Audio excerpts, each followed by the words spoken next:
contributions and achievements of Native people. Then in 1976, as part of the nation's bicentennial commemoration, President Gerald Ford proclaimed October the 10th through the 16th as Native American Awareness Week. Fast forward to 1990, Congress passed and President George H. Bush signed into law a joint resolution designating the month of November as the first National American Indian Heritage Month. In 2008, the commemorative language is amended to also include the contributions of Alaskan Natives. Today, U.S. Senator Markwayne Mullin of Oklahoma is an enrolled member of the Cherokee Nation, making him only the fourth senator of Native American descent to serve. All this month, we will introduce you to Native Americans in Kentucky, making a difference in our community, their unique culture, and its advocates who work to preserve Native American heritage. For Moments That Matter, I'm Charlene Shanklin for WHS 11 News on your side. Awesome. All right, folks. Before we get started, forgot to include the standard penalty on this one. Sorry about that. All right, folks. So our warm-up activity today is going to be the Nile River tabletop. Okay. So we're going to read through the passage together. Table 1, you're going to answer the first question. Group 2, you'll answer the second question, and Group 3, you guys will answer the third question. Remember, for our Egypt assessment, you are going to do a DBQ. The question will be, how did the Nile River shape ancient Egypt? Okay? So we're going to continue to learn about the Nile River and all of the positive things that it gave to Egypt. Okay? So, again, I'm going to read the passage, and table 1, you're going to answer number 1, which is, what do Egyptians call the Nile River Valley, and why do they call it that? Group 2, you're going to answer, what do the Egyptians call the desert around them? And group 3, you're going to answer, why is the land along the Nile River fertile? Okay, questions so far? All right, please make sure that you're following along with the reading passage on the board. After the reading passage, I'll give you group 2 minutes to answer your question. Okay, here we go.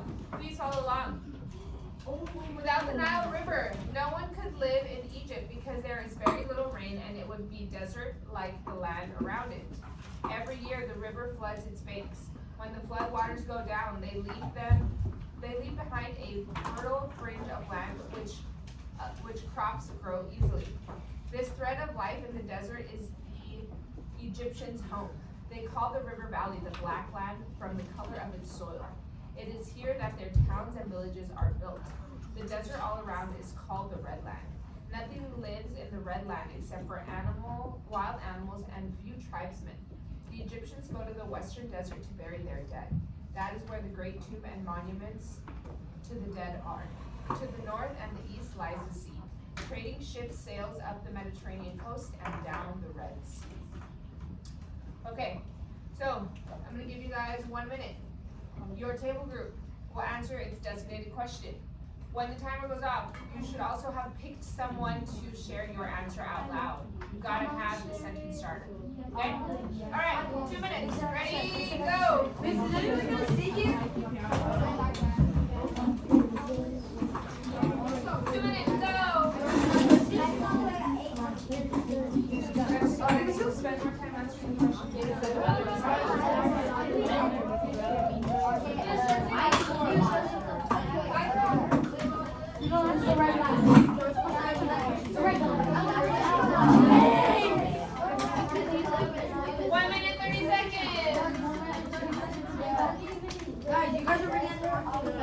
Make sure you guys decide who's going to say the answer. Make sure you guys decide who's going to say the answer. You got it. So many people.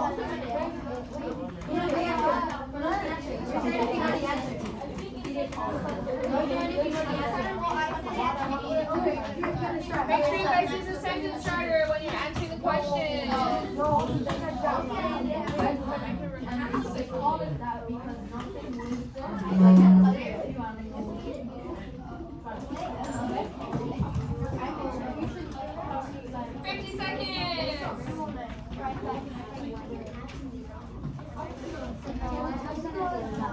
Table 3, you guys are ready? You know who's going to say the answer? Yes? No? Well, none of you guys are talking. Discuss. Me. Okay. Thank you. You're answering, make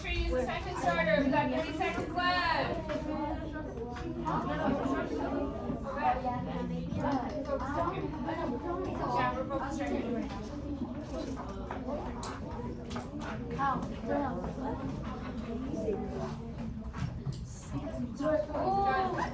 John, we're focused up here.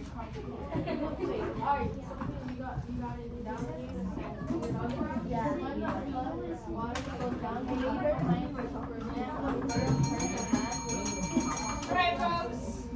Table 1. What do Egyptians call the Nile River Valley, and why do they call it that? Michelle B. The Egyptians called the Nile River Valley the Black Land because the color of the soil was black. Awesome. Raise your hand if you agree with that one. Perfect. Thank you. Group 2, go ahead and answer your question. What do the Egyptians call the desert around them? Why do they call it that? The Egyptians call the desert around them the Red Sea because there was only a few animals and a few tribesmen on it. Actually, I'm sorry. We're talking about desert, right? Desert can't be a sea. The Red Land. Awesome. Thank you. And number 3, table 3. Why is the land along the Nile River fertile? David, please use the sentence starter. Please use the sentence starter. Mason. The land along the Nile River is fertile because when the flood water goes down, it leaves behind the fertility of land for prosperity. Perfect. Thank you so much. Thank you. Great job, everyone. Awesome. All right. We're going to move on. So, everyone is in reading groups. Everyone has their reading passage already. Table 1, you are going to read, which section are you guys in charge of? 3. What is the name of your reading section? Beliefs and religion. Awesome, thank you. Beliefs and religion and life after death. Excuse me. Beliefs and religion and life after death. Roman, can you sit over here, please, next to my bed? Thank you. All right, group 2, what are you guys reading about? What is the title? Many God. And group 3, what is the title of your reading section? Awesome. All right, I need everyone to take out your history notebook. 1 minute, go. History notebook.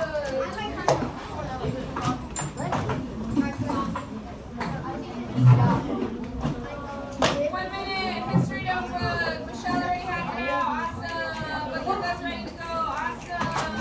Jesus got it out. Mason's got it out. Elad's ready. David's ready. Tom's ready. Sophia's ready. Elizabeth is ready. Andre's ready. Jacob's ready. Cecilia's ready. Jenny's ready.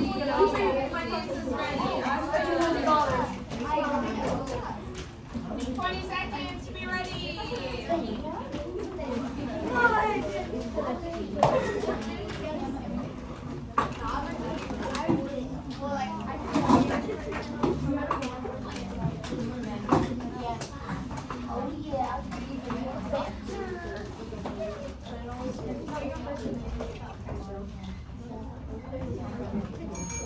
Awesome. All right. I see everybody has their notebook out. Perfect. So today, we're going to take notes on beliefs and religion, many gods, and we're going to take notes on making mummies. The title of your note section today is Beliefs and Religion Notes. Please write that down in your notebook.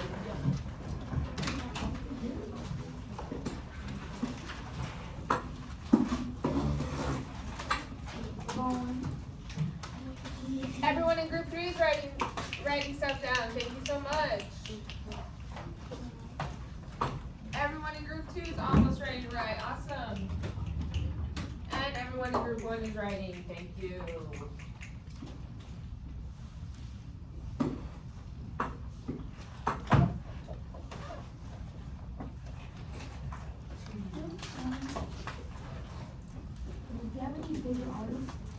We can talk about it after class.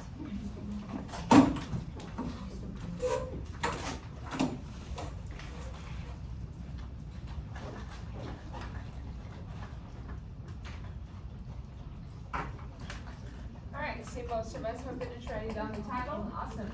Okay, so I am going to put a 7-minute timer on the clock. In those 7 minutes, you are going to read the passage with your group, highlight, underline, and start writing those notes down. Okay? Your goal is to have your section, your group's notes already written down so that when it comes to your group notes, you already have them written down and everyone else is writing down while you're discussing. Okay?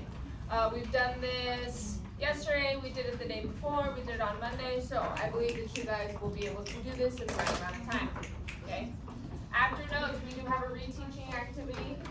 In the last class, we did have enough time to finish both, so I do believe we'll have time to finish both in here as well. Okay? Questions so far? Okay, so when we're looking at beliefs and religion, group 1, I'm looking for 3 bullet points with, looking for 3 bullet points. For many gods, I'm looking for 4 bullet points. Okay, short.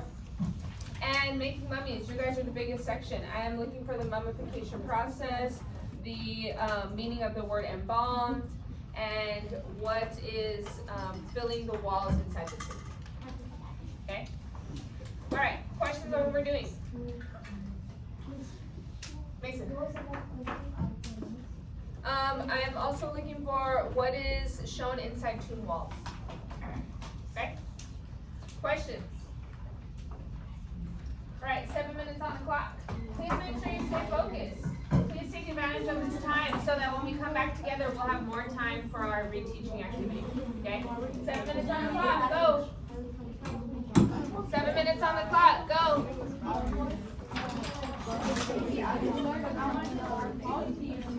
Gentlemen, at the end of the table, focus please. Gentlemen, at the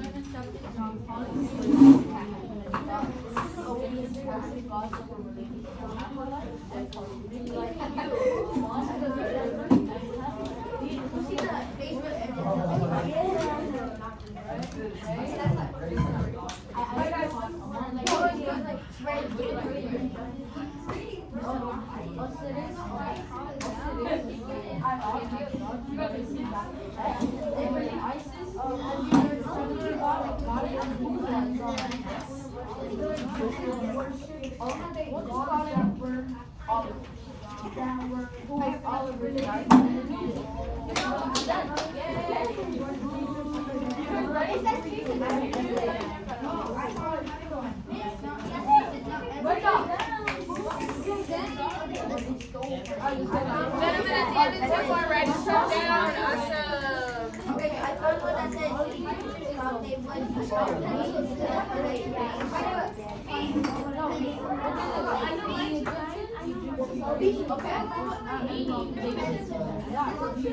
Jaylene is focused.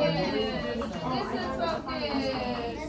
Michael's trying to focus.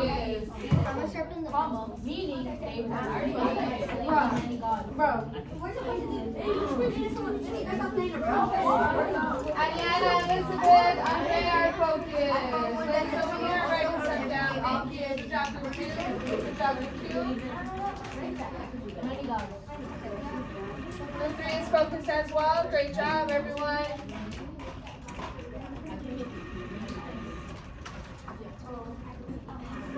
PBIS points for everyone. Good job, folks.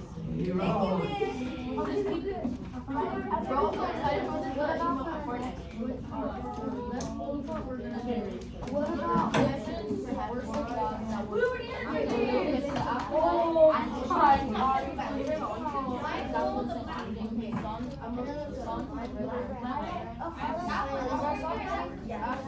job, everyone.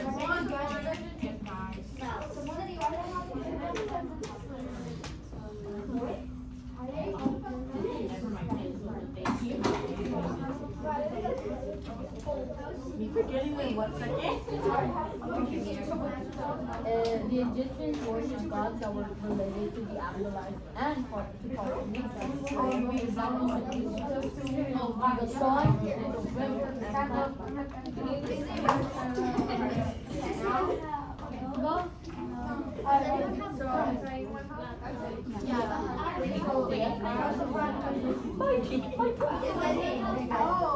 I'm in 3rd grade. 3 minutes. 3 minutes. You guys used to go to the same school?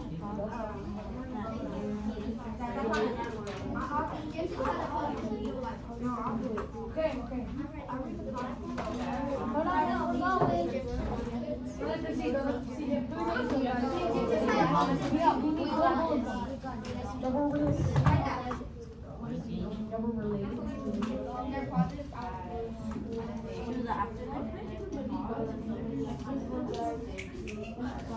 Group 3, everyone's focused, everyone's writing. Great job, group 3. Yeah, that.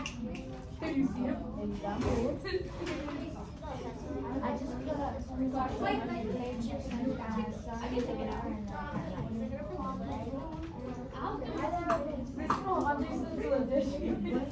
He said, I don't even see my vlogs. I didn't even see them. And I'm like, oh, have you seen Jesus before? He's like, no. Good argument. Good argument, John.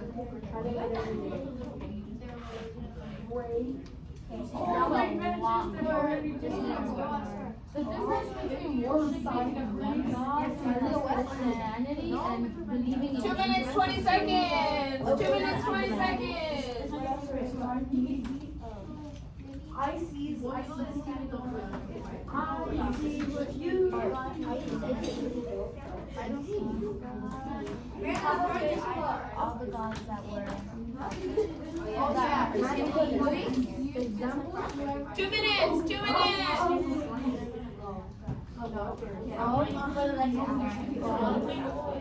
I'm writing it down. Examples of gods.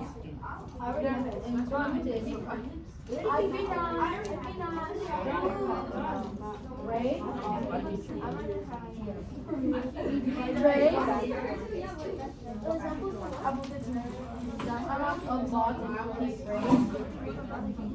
That. Sun god.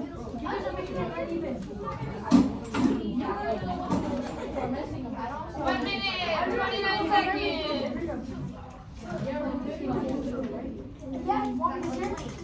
I'll gladly share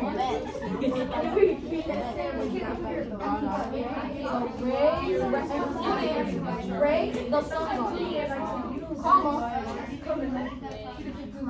Oliver. I don't know how to say that name, guys, so we're just gonna call it. And then whatever you want to do, just add the Osiris. Osiris. Okay, Michael. Osiris. Alright, we got it. Osiris, the god who judges after death.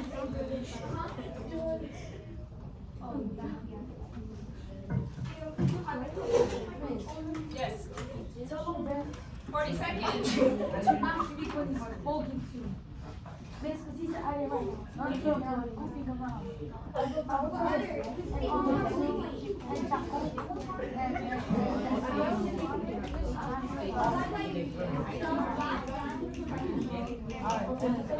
So do we have everything?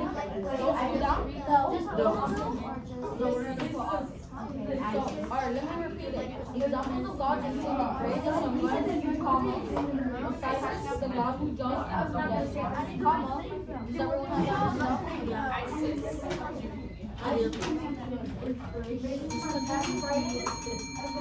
Alright, folks.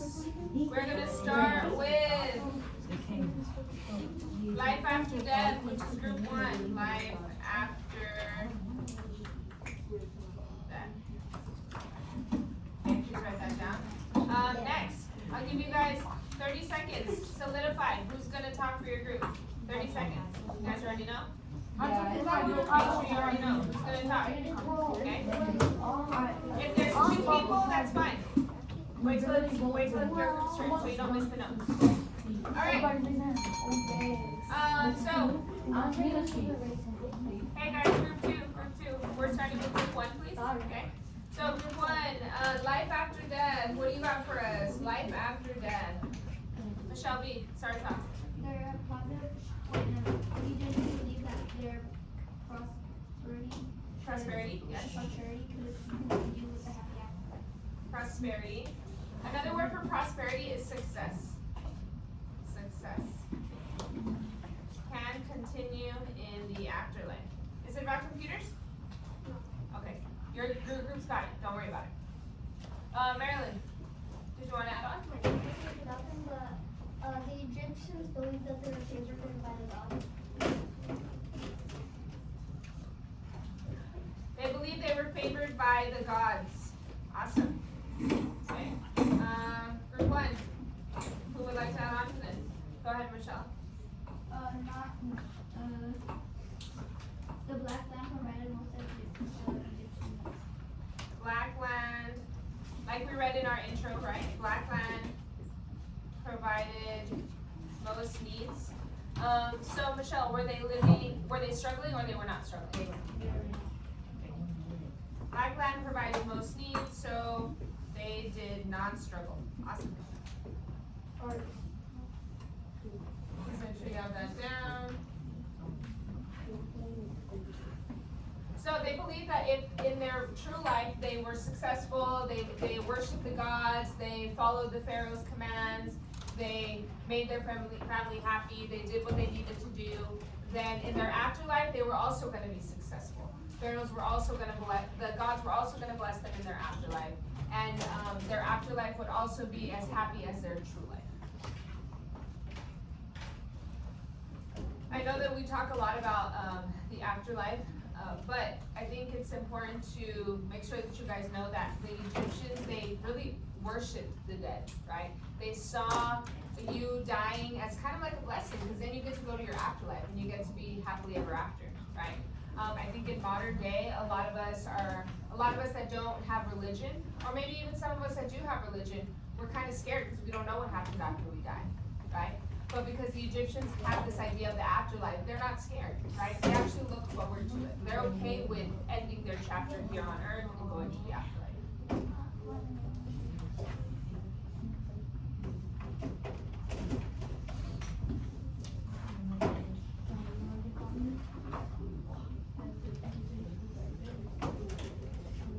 All right, Jada, you can come back.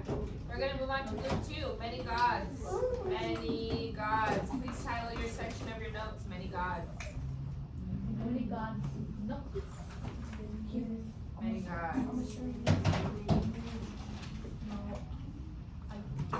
Majority vote. I got 1, 2, 3, 4, 5, 6. Maybe we can do half and half. Okay, how about Obed start us off and then John, you can follow. Okay, Obed, go ahead. Many gods. What did we learn about the many gods of Egypt? Our first note is the Egyptians were polytheistic, meaning they believed in many gods. Thank you.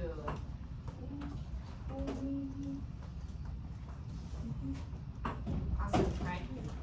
Very important that we remember Egyptians are polytheistic, okay? Yes, many gods.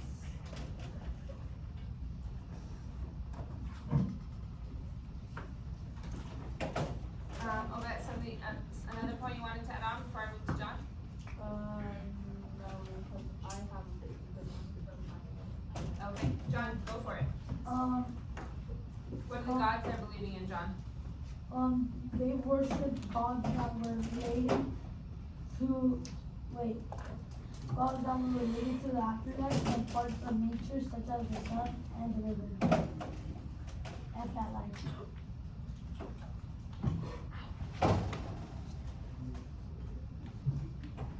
God of the river? Like God of the river and nature, is that what we said? Yeah, and the sun. Oh, God of the river and sun, okay. And that light. Okay, did you get some of these examples of gods? Yeah. Just name 2 and then I'll bet you name the rest. Go. I got Ray, the god of the son of God. The sun god. God of the sun. God of the sun. Thank You were talking about you. Second one?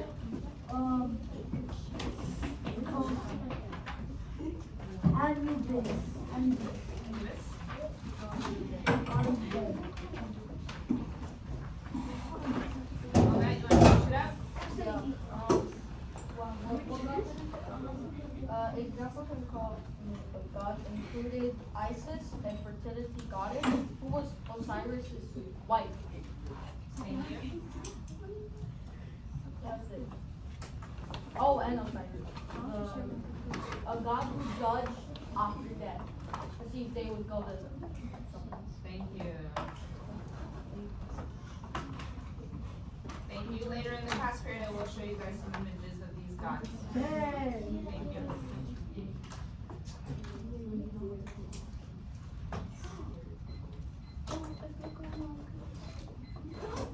Give you guys 2 minutes to get that down.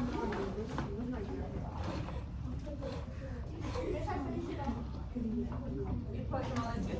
Perfect, thank you so much.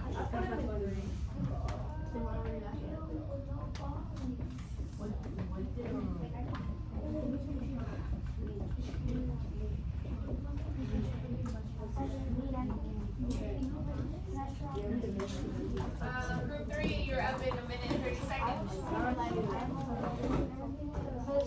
That's it.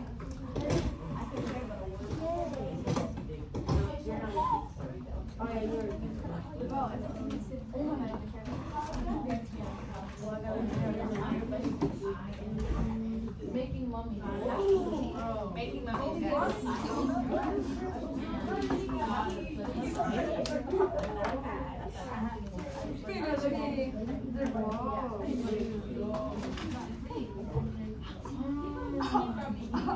How come here? I'm a bit calm.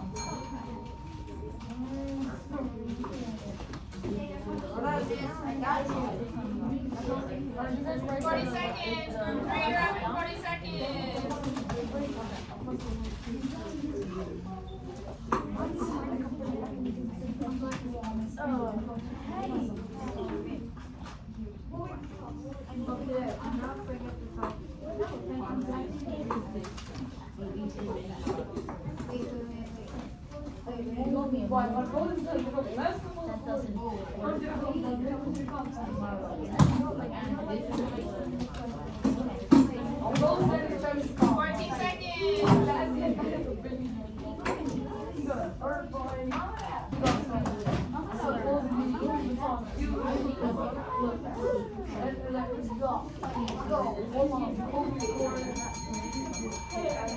Alright, Making Mummies. This is the title of your last note section for today, folks. Making Mummies.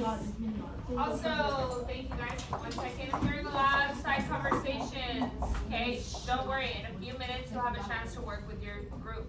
For now, we gotta finish our notes. Okay. I see Daisy stand up. Daisy, start us off, please.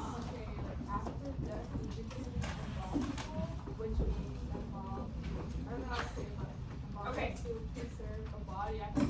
Okay, give me 1 second. So let's start with embalmer.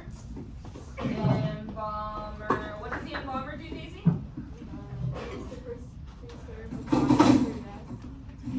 Embalmer.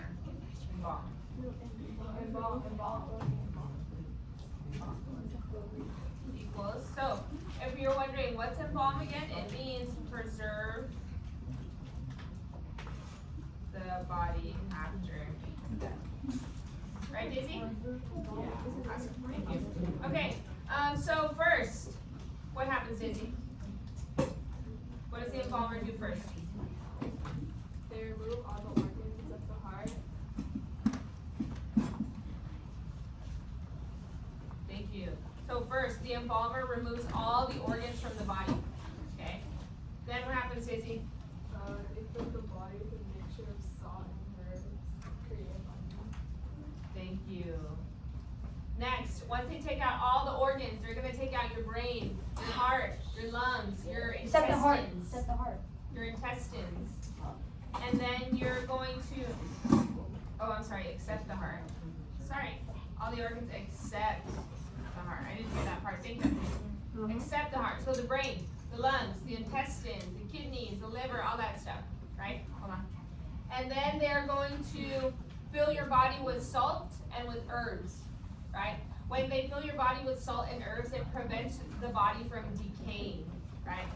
Once the body dies, if it's not filled with salt, then like insects are gonna grow and maggots are gonna start eating at the body. So they need to quickly fill the body with salt and herbs so that it does not start to rot away. Decomposing means to rot, and like decaying means like Yes. Anthony, what happens next? Okay. Egyptian. After the body is filled with with salt and herbs, what happens next, Anthony? Thanks, Daisy.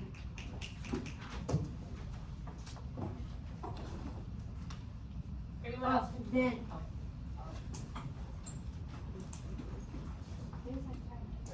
Okay, Gigi. Then the money was wrapped in hundreds of yards of linen strips. Thank you.